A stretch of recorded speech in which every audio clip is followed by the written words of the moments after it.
Ah, the harbour, where I know I can safely park my boat and relax with cocktails on the top. Oh wait, this isn't right. It's the latest Valorant agent and my latest main, Harbour. Listening to the tunes, eh? So, where we left last time with Sky was in the silver rank, which is not somewhere where I wanted to stay on this account, and it's not where I was happy being. No disrespect to anyone that is in the silver, however, just as being gold and plat, I would not like to be here any longer than I have to be. So, this act and this agent, we needed someone that we could trust to bring us out of silver and into gold. And honestly, Harbour was just that agent.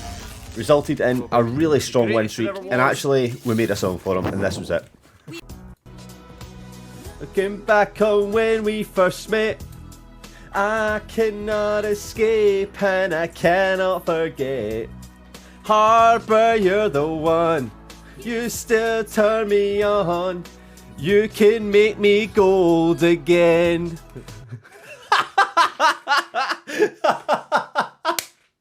What day is it, son? What day? Time to play till the whistle blows. See you on the field. So, starting off with this character, the maps that I found most successful with was Peril and Breeze. Funnily enough, most maps that contain water, he was very useful with. Coincidence? I think not. But anyway, moving on, we have the reasons why.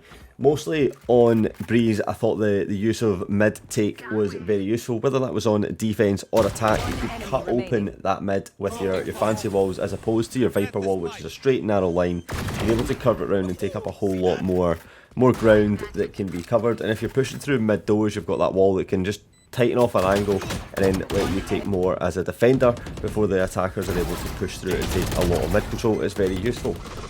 That was what probably the highlights of Peril Breeze was, sorry. Apart from if you're an attacker, I would highlight that if you use Harbour, it's very useful to push up through tube and just push that seawall all the way up it can go, and then you're just perfect in a situation where the attacker can't see you pushing up tube and you're able just to claim as much ground, and the next thing you know, you're in their face.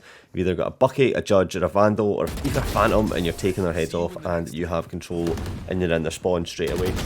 I found with Peril the same, it could be found in terms of claiming a lot of space with that wall, able to cut open a lot of sight and then just hold that back down. The last couple of clips here are just from a good game on Ascent where, funnily enough, I think Harbour won't ever really see some utilisation, but definitely gave me some potential to play around. As you see, I start using the orbs here to play as a smoke almost, apart from just slightly less effective, but it does give that sort of wall block and then just perfectly acts as a smoke for that situation. One enemy. Still having. So, just to round off the video, I thought I'd do something I don't usually do, but because it's a brand new character, I thought I would add a little bit of analysis to this, which has been something I've been trying to get better at, as well as my casting, which you'll have seen from the previous video. And I had the pleasure of doing an analysis desk today, actually, for the AVG Beacon Minor Finals, which was fantastic. So thanks once again for having me on that. So let's just reflect a little bit on Harbour. How did I find playing Harbour during the week? I thought he was a very good agent. Decent controller, but lacks that final shabam. That's not a word, but it's what we're going to go with. Lacks that little bit of Shazam at the end to just do stuff. He can get you on sight, he can cut off a lot of angles, but that's basically it, which is why Viper is still very much above Harbour in the meta and will be for a long time until we see some buffs onto Harbour.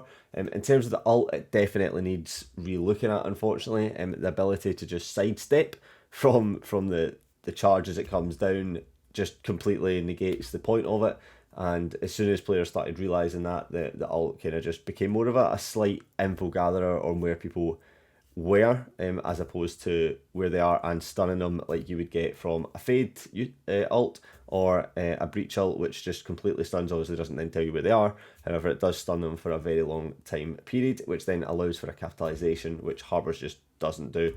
If we were to match him up to the likes of Astra, I think we still see Astra being a lot stronger. A lot of the gravity pulls, the stuns, the fake smokes, and obviously the ult wall, which Astra has, Granted, Harbour's Wall you can use every round, whereas Astra you then need to wait for your star points, not your star points, your ult points to gather up. However, it is a lot stronger once you do get it. So I think Astra is above there as well. And if you're looking at Brim and Omen, both of them two are completely different types of controllers, with the smokes being a lot more versatile and cutting off specific angles. I think you have to compare Harbour to Viper in this sense, and I think Viper unfortunately does take the winnings on this one until some changes do be made. What those changes would be, I think you maybe need to see some extra added reinforcements to Harbour's Wall to make them a little bit more viable, whether or not they maybe temporarily reduce sound coming through them, or maybe they have a little wall on them themselves that can take gun bullets like his bubble does, and then that'll just allow some teammates to gain some space pushing up off the back of that and avoid just being shot straight through it. But that's just my opinion. What do I know? I'm only Veggie Hot Dog, and this has only been 1 week in the life of a main, and this main has been Harbour. I hope you've enjoyed today's video, and I will see you in the next one, where I'm not too sure what we'll be doing, but it will certainly be a good one. Thanks for watching, and I'll see you next time.